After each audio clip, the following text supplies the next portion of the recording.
बिहार में तृतीय विकल्प के रूप में जन स्वराज की हरियाली छाने लगी है। पहले से स्थापित दो गठबंधन इंडिया ब्लॉक और एनडीए के लोगों ने देखा है, उनके शासन को महसूस किया है। हालांकि नीतीश कुमार का प्रथम 5 वर्ष बहुत ही अच्छा शासन था। वाकई लैंड ऑर्डर के लिए बिहार में ही नहीं बल्कि संपूर्ण भारत में नंबर 1 पे था, दुनिया में प्रशंसा होती थी। लेकिन आज वह स्थिति नहीं है। नीतीश कुमार का वाकई मानसिक स्थिति ठीक नहीं है, क्योंकि उन्हें महसूस नहीं हो रहा है कि बिहार में अभी स्थिति क्या है। उनके इर्द गिर्द 5-10 चाटुकार लोग हैं जो कि अपना हित साध रहे हैं, अपने भाई भतीजावाद कर रहे हैं, लोगों को अच्छे अच्छे पद दिलवा रहे हैं। और जो चुनाव लड़ने वाले विधायक हैं वे महसूस कर रहे हैं ग्राउंड लेवल पर प्रशांत किशोर के खिलाफ वही लोग बोल रहे हैं जो संगठन में नेता हैं, जो एमएलसी हैं या राज्यसभा में हैं। प्रशांत किशोर ने सही कहा है, जिन्हें चुनाव लड़ना है वह खुलकर सामने नहीं आ रहे हैं।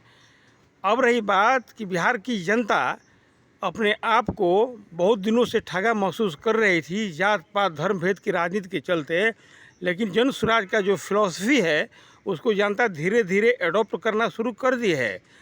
शुरुआत के दिनों में लगा कि कारवां बहुत छोटा है, लेकिन दिनों दिन कारवां बढ़ते जा रहा है। लोग जो हैं बिहार के बाहर रहने वाले हों, चाहे विदेश में रहने वाले हों, चाहे बिहार के अंदर रहने वाले हैं, सब लोग जो है महसूस कर रहे हैं कि बिहार में एक विकल्प मिला है, इसे ट्राई करने की ज़रूरत है। क्योंकि 35 साल से हमने 2 गठबंधनों को देखा है, बिहार को कुछ नहीं मिला है। बिहार में भाजपा समर्थित सरकार है, लेकिन मोदी जी बार बार बिहार आ रहे हैं विधानसभा चुनाव के लिए। हमें तो लगता है कि आज़ादी के बाद पहला प्रधानमंत्री हैं जो किसी प्रदेश में विधानसभा चुनाव के लिए इतनी संख्या में यात्रा कर रहे हैं।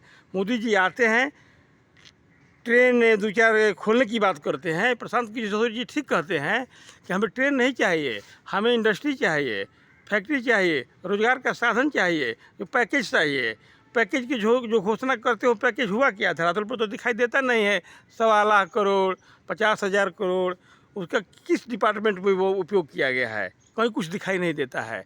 तो बिहार में अमित शाह और मोदी 2 गुजराती आते हैं, उनसे बिहार की जनता यह नहीं पूछ पाती है, या उनके नेता बिहारी बीजेपी के नेता भी नहीं पूछ पाते हैं डर से, क्योंकि अधिनायकवादी लोग हैं।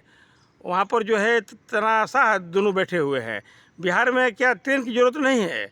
यहाँ पर ज़रूरत है जो भी गुजरात में फैक्ट्री लग रहा है, महाराष्ट्र में लग रहा है, अन्य प्रदेशों में लग रहा है, पंजाब हरियाणा में लग रहा है, सेमीकंडक्टर का कारखाना लगे।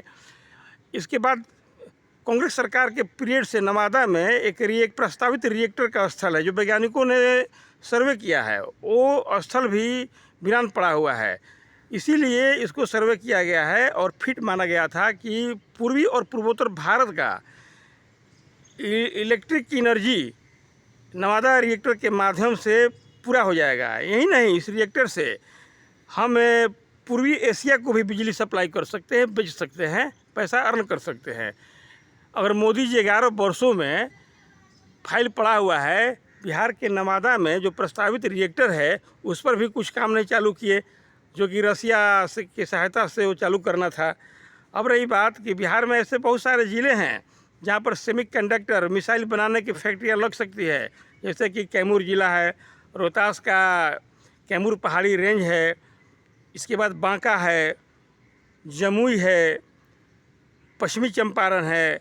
ये सब ऐसे ज़िला हैं जो कि उत्तर प्रदेश में अभी लगा है ब्रह्मोस मिसाइल बनाने का कारखाना, उससे अच्छा वातावरण इन जिला में है।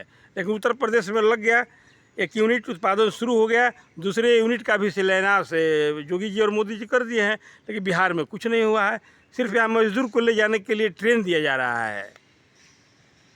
अब ज़रूरत है बिहारी को कि इस बार जो है विकल्प मिला है, उस विकल्प पर ध्यान दे, जात पात और धार्मिक भेदभाव से ऊपर उठकर मतदान करें।